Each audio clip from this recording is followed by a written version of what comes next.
It's a rocky patch between the U.S. and North Korea, and the U.S. Secretary of State Mike Pompeo shared his view on the recent cancellation of his trip to the north. And it seems like Pyongyang will have to put in more efforts to get Washington on board for future negotiations. Our Lee Ji-won starts us off. The U.S. stands ready to engage when it is clear that North Korea is prepared to deliver on the commitments it made at the June 12 Singapore summit to completely denuclearize. This is U.S. Secretary of State Mike Pompeo's take on the current situation following the cancellation of his fourth trip to Pyongyang. It was shared by the department's spokesperson Heather Nauert at a briefing on Tuesday.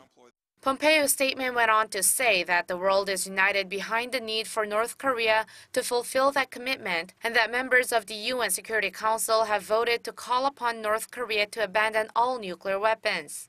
He said the final fully verified denuclearization of Pyongyang is the world's goal, and the world is looking forward to North Korea's compliance with the resolutions for a brighter future for its people.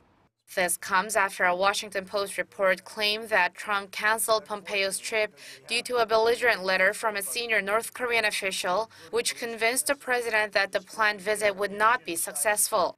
And on Tuesday, CNN reported that the letter stated Pyongyang felt talks couldn't move forward because the U.S. is still not ready to meet North Korea's expectations in terms of taking a step forward to sign a peace treaty.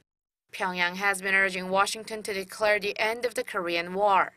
CNN cited three sources with direct knowledge on the issue who said that if a compromise cannot be reached, Pyongyang could resume nuclear and missile activities, hinting of the possibility that denuclearization talks are at stake and may fall apart.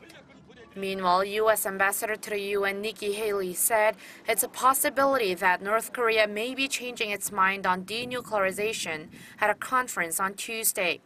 She made the remarks to stress that regardless, the U.S. will not change its mind on sanctions and how it looks at the North's nuclear threats.